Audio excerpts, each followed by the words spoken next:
Bonjour, nous sommes aujourd'hui à Épinay-sur-Seine, au Cygne d'Enghien, pour découvrir un joyau de l'art de l'entre-deux-guerres des années 30, l'église Notre-Dame des Missions. Et je vous invite donc à me suivre dans l'édifice pour le découvrir ensemble.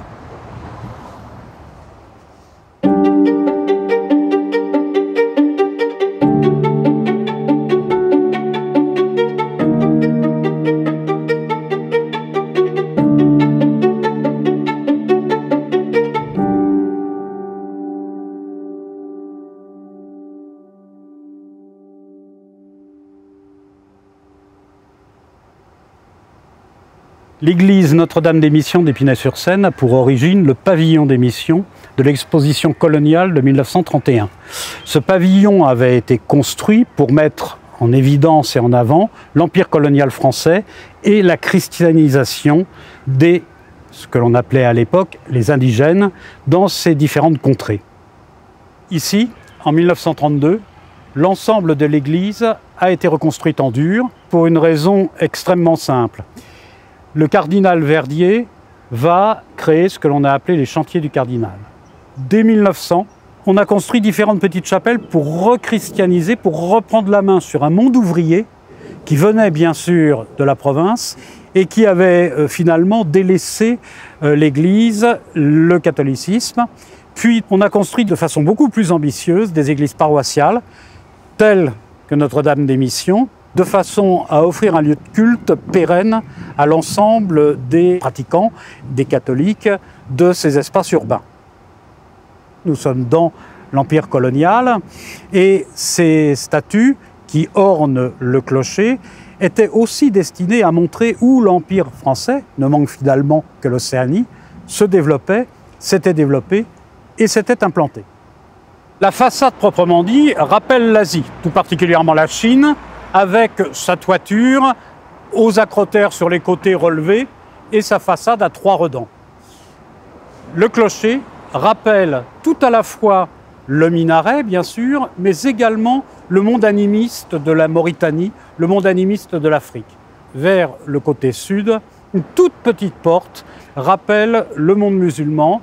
Par contre, derrière, on se retrouve avec un schéma qui est un schéma d'église quasiment basilicale habituelle, avec 2 bas-côtés, une nef éclairée par toutes ces baies, selon un axe qui fait qu'effectivement, à toute heure du jour ou de la nuit, la lumière qui pénètre à l'intérieur est différente.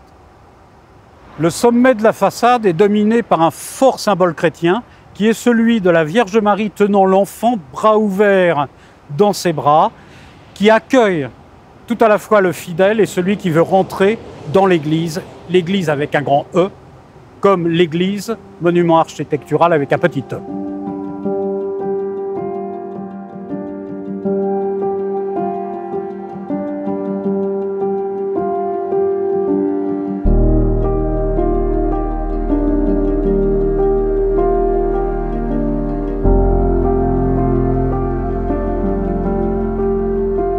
À l'intérieur, on rentre dans un sanctuaire qui est un sanctuaire catholique, qui certes est dédié aux missions. Vous avez de chaque côté la liste des martyrs de l'Église catholique dans les différentes régions du monde. Vous avez également l'ensemble des tableaux qui rappellent cette mission.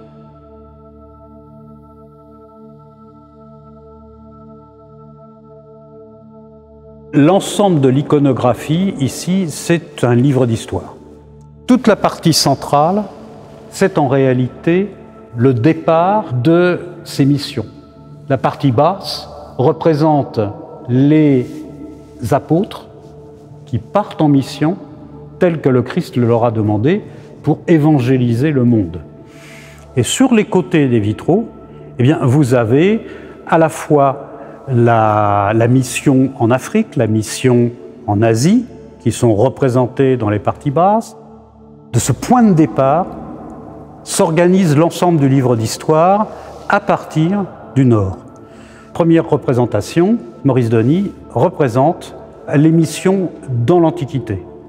Et puis peu à peu, on va progresser de siècle en siècle en allant de la partie est vers la partie ouest, à la fin traverser de l'autre côté vers la partie sud.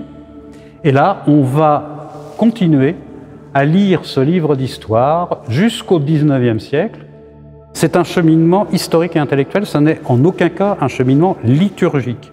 Et on arrive finalement à l'autel avec cet accueil extrêmement fort et important de ce grand Christ d'Heber Stevens. Et on retrouve cela sur la façade, puisque le Christ enfant dans les bras de sa mère, au sommet de la façade, dans la très belle sculpture de Roger de Villiers, il a ses deux petits bras levés et il accueille tout le monde. Ce qui répond à tout cela, c'est aussi cette grande rosace dont nous avons parlé à l'extérieur, qui rappelle les roses gothiques, avec ce procédé tout à fait extraordinaire, breveté d'ailleurs par Marguerite Huret, sont ces briques creuses colorées. On part d'un monde où la lumière est atténuée, d'un monde terrestre, pour aller vers le monde divin. C'est finalement une symbolique très forte de l'Église et du catholicisme. Pour scander sa nef, effectivement, Paul Tournon a confié à Raymond Delamarre et à Anne-Marie Roucola des béatitudes. Elles expriment finalement ce qui attend, au-delà de la mort, le chrétien.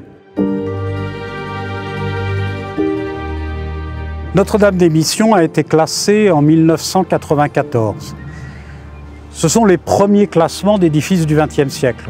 Et très rapidement, le côté exceptionnel, le côté unique de cette église a fait que l'inscription tout d'abord, puis le classement ont été très rapidement prononcés. Et depuis lors, cette église a fait l'attention de l'État, de la commune d'Épinay-sur-Seine et de son clergé.